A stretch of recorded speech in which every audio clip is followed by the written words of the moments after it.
Football ফ্যানরা আপনারা কেমন আছেন? আগামী ৪ তারিখ আর্জেন্টিনার প্রতিপক্ষ কিন্তু সেই কেপ ভার্দে।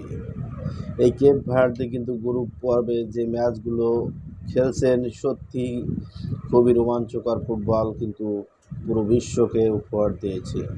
তাদের সামনে এখন প্রতিপক্ষ বিশ্ব চ্যাম্পিয়ন আর্জেন্টিনা।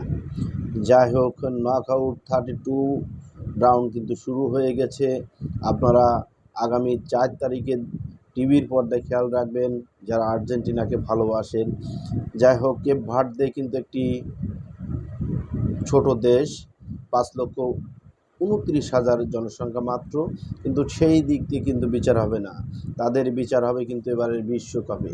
এবার বিশ্বকাপে তারা যা করছে সত্যি খুবই রোমাঞ্চকর। এটা দেখার জন্য অগ্রিম সকলকে দাওয়াত দিয়ে রাখলাম। আগামী ৪ তারিখ খেলাটি সবাই উপভোগ করবেন এবং আর্জেন্টিনার সাপোর্টাররা সবাই খেলা দেখবেন, এই প্রত্যাশা ব্যক্ত করলাম। সকলে ভালো থাকবেন, সকলে সুস্বাস্থ্য এবং দীর্ঘায়ু কামনা করি।